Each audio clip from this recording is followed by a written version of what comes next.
আপনি যে লোকাল লেভেলে ফ্যামিলি কার্ড দিচ্ছেন সেখানে যে দুর্নীতি হবে না তার কি গ্যারান্টি?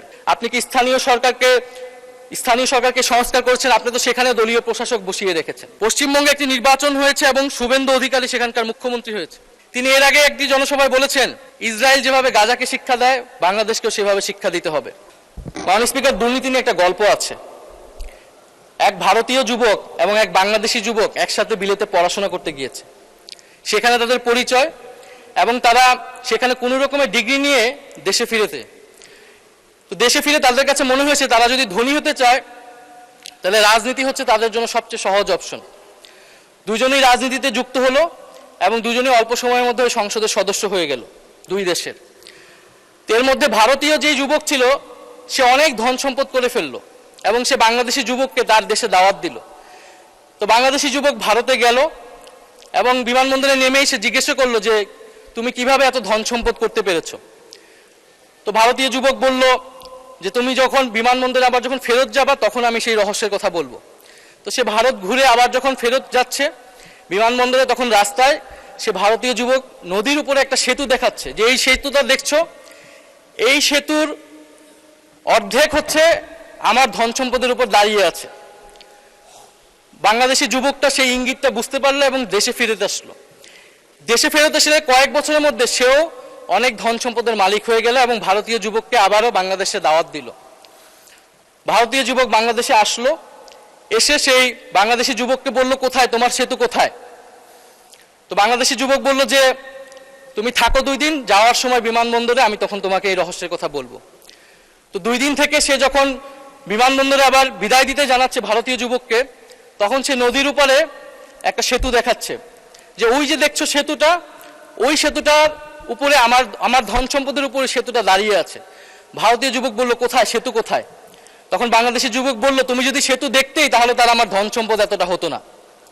তো মাননীয় স্পিকার, বাংলাদেশের উন্নয়ন, মেগা প্রকল্প, মেগা প্রজেক্ট, এগুলোর মাধ্যমে ধন সম্পদ কিভাবে তৈরি হয়, আমলাতন্ত্র, রাজনীতিবিদ, ব্যবসায়ী চক্র কিভাবে ফুলে ফেপে বড় হয়েছে এটা আমরা জানি।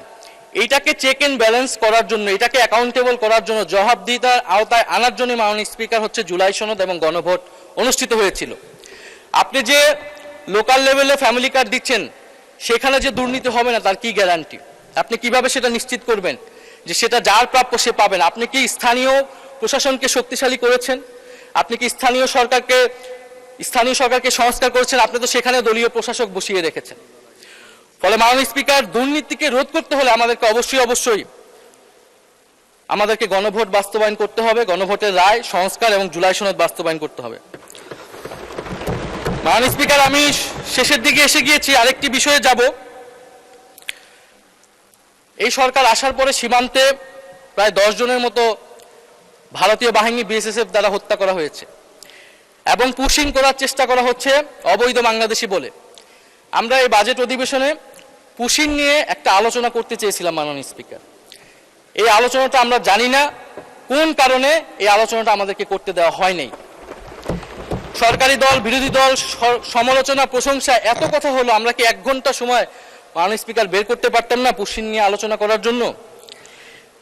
আমরা বিএনপির নামের সাথে জাতীয়তাবাদ শব্দটা আছে, আমরা দেখতে চাই তারা কিভাবে সীমান্ত হত্যা বন্ধ করে মাননীয় স্পিকার, এবং সেই বিষয়ে আমরা সর্বাত্মকভাবে সহযোগিতা করব। আমরা বিজেপিকে সাধুবাদ জানাই এই মহান সংসদ থেকে, তারা যেভাবে প্রতিরোধ করছে, যেভাবে দৃঢ়তার সাথে দাঁড়িয়ে রয়েছে। বাংলাদেশের 18 কোটি জনগণ মাননীয় স্পিকার বাংলাদেশ বিজেপির সাথে রয়েছে। মাননীয় স্পিকার, পশ্চিমবঙ্গে একটি নির্বাচন হয়েছে এবং শুভেন্দু অধিকারী সেখানকার মুখ্যমন্ত্রী হয়েছে। নির্বাচনের আগে এবং পরে বাংলাদেশকে নিয়ে লাগামহীন বক্তব্য দিয়ে যাচ্ছে মাননীয় স্পিকার। তিনি বলেছেন এক জনসভায়, আমাদের জন্যই বাংলাদেশ তৈরি হয়েছে, বড় বড় কথা বলো, অবৈধ সবাইকে পাঠিয়ে দেব। তিনি এর আগে একটি জনসভায় বলেছেন, ইসরায়েল যেভাবে গাজাকে শিক্ষা দেয় বাংলাদেশকেও সেভাবে শিক্ষা দিতে হবে।